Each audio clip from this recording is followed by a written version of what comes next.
Guys finally কিন্তু wait is over, the wait is over. Khadaan সিনেমার trailer কিন্তু চলে এসেছে এবং আমি এই মাত্র খাদান সিনেমার ট্রেলার দেখলাম। ফার্স্ট আমি ফেসবুকে দেখেছি এবং দেন আমি ইউটিউবের পর্দায় সুরিন্দর ফিল্মসের পেজে এসে আমি দেখলাম। তো মানে সিরিয়াসলি গুজবাম, বাংলা সিনেমায় যে একটা ঝড় আসতে চলেছে না, বাংলা সিনেমায় একটা যে সুপার সাইক্লোন আসতে চলেছে তার একটা পূর্বাভাস দিল ভাই। মানে পূর্বাভাস অলরেডি বহু মাস ধরে দিচ্ছে, লাস্ট কয়েকটা মাস ধরে, মানে গত এক মাস ধরে, গত কয়েকটা দিন ধরে।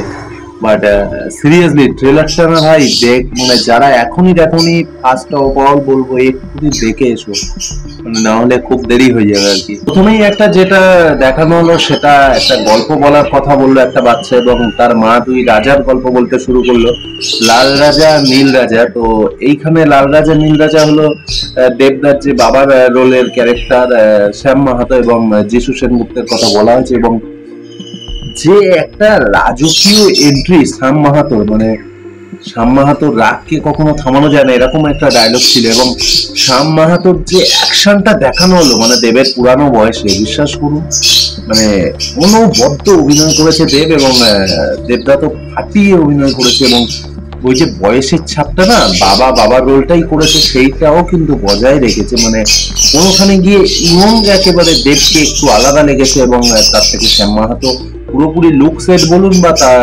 সমস্তটা অভিনয় বলুন, প্রত্যেকটা কিন্তু পুঙ্খানুপুঙ্খভাবে অ্যাক্টিং করেছে দেবদা। এবং যিশু সেনগুপ্ত আমাদের যিশুদার সাথে শ্যাম মাহাতো, মানে একটা যেহেতু খাদান কয়লা খনির গল্প, সেখান থেকে যেটুকু বুঝলাম দুজন একসাথে কয়লার বিজনেস শুরু করেছিল এবং সেখান থেকে গ্রামের মানুষ একসময় বলতে শোনা যায় এরা দুজন হয়তো একসাথে একদিন গোটা দেশের কয়লাকে কিনে নেবে।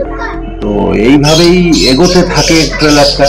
এবং যিশুদার সাথে দেবের যে বন্ধুত্ব শ্যাম মাহাতোর, এবং সেটা অনবদ্যভাবে ফুটে উঠেছে স্ক্রিনিং এ, মানে খুবই সুন্দর লাগছিল। এবং যে ফ্রেন্ডশিপটা এবং তাদের মধ্যে যে একটা অদম্য জেদ কিছু করে দেখাবে এবং সেই অ্যাকশন দেখানো হচ্ছে। সঙ্গে যা বলে দে তোর বাপ এসেছে যে গানটা না, ওই মুহূর্তে ইউজ করে না মারাত্মক লেভেলের লাগছিল। আমি শুধু ভাবছি সিনেমা হলে এটা যখন বাজবে বিগ স্ক্রিনে এবং গোটা হলে যখন ইকো হবে ভাই কি লেভেলের লাগবে, আমি শুধু ভাবছি মারাত্মক লেভেলের লাগবে। এবং তারপরে যেটা ছিল সম্ভবত কোনো কারণে শ্যাম মাহাতো হারিয়ে যায় বা মারা যায়, যে কোনো একটা হবে হয়তো, আমি সেটাই ঠিক বুঝতে পারিনি। কেউ বুঝতে পারলে কমেন্ট করে জানিও। এরপরে এন্ট্রি হয় আমাদের শ্যাম মাহাতোর ছেলে, আমাদের ইয়ং সুপারস্টার দেবদার। এবং সেই যে এন্ট্রিটা ভাই, সেই লেভেলের এন্ট্রি। এবং দেবদাকে আমরা যে অ্যাকশন হিরো হিসাবে দেখতে পছন্দ করতাম, শ্যাম মাহাতোর মধ্যেও আমরা খুঁজে পেয়েছি। বা ছেলে হিসাবে আমার পার্সোনালি যেন মনে হচ্ছে আরো অ্যাকশনটা জোরালো ছিল এবং এন্ট্রি থেকে শুরু করে এবং প্রত্যেকটা মুভমেন্ট দারুণ ছিল। এবং মানে আলাদা করে দেবদাকে নিয়ে বলার কিছু নেই। এবং যে অ্যাকশন সিনগুলো দেখানো হয়েছে এখানে সিনেমাতে, বড় পর্দায় যখন হলে দেখানো হবে না, সিটি ভাই মারাত্মক লেভেলের সিটি, হাততালিতে লাখো লাখো লোকের চিৎকারে আর কি ভরে উঠবে এই আশা করছি আমি। মানে ট্রেলার দেখার পরে যেমন হচ্ছে। সঙ্গে যিশুদা তো অত্যন্ত প্রিয় একজন অভিনেতা এবং যিশুদার যে জয় গুরু ডায়লগটা না, সে মানে একেবারে গুজবাম্প জাগিয়ে দিচ্ছে, জয় গুরু। এবং এছাড়া আমি ওনার নামটা এই মুহূর্তে ভুলে যাচ্ছি, যিশুদার দেবদার প্রধান সিনেমা অ্যাক্টিং করলেন একেন বাবু, আমি একেন বাবু বলে চিনি, যাই হোক। তো উনি সম্ভবত ভিলেনের রোলে থাকবেন কিছু একটা, কারণ দেবদা যখন কোনো জায়গায় একটা উদ্বোধন করছে এবং সেখানে উনি আদিবাসী রোল করছেন, সেখানে তিনি তীর মেরে সেই ফিতেটা উদ্বোধন করার আগেই কেটে দেবেন, এরকম একটা সিন দেখানো হলো।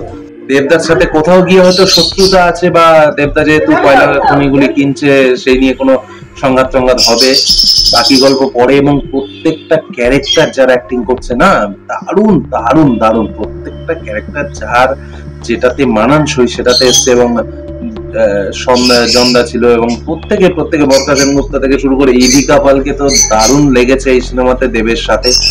এবং দেবের সাথে বিয়ে হবে সেই সিনটা দেখানো হয়েছে যেহেতু হিরোইন।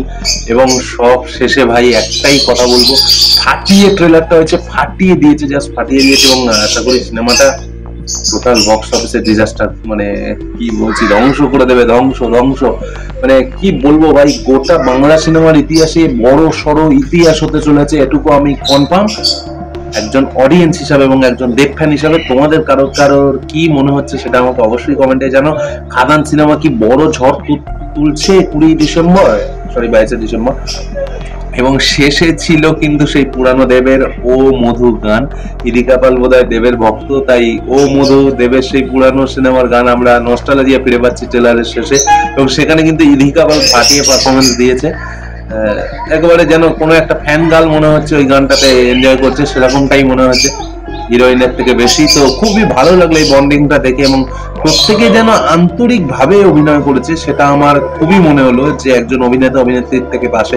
এবং সবচেয়ে বড় কথা, দেবের পাশে যেভাবে আছে যিশুদা থেকে শুরু করে প্রত্যেকটা অভিনেতা অভিনেত্রী, মানে প্রমোশন থেকে শুরু করে সমস্ত কিছু মনে হচ্ছে একটা টোটাল টিম ওয়ার্ক। ভাই খুবই ভালো লাগছে, খুবই ভালো লাগছে। এত বড় বড় টাপুটে অভিনেতা অভিনেত্রীরা এবং প্রচুর প্রযোজক থেকে শুরু করে প্রচুর বড় বড় ফিল্মের সাথে যুক্ত মানুষরা দেবদার পাশে আছেন। রাজাচন্দ্রের কথাগুলো বললাম, পরিচালক রাজাচন্দ্রের কথা দেবদাকে নিয়ে, আমার তো সেই মনে লেগেছে। একজন দেব ফ্যান হিসাবে কি যে ভালো লেগেছে বলে বোঝানো যাবে না।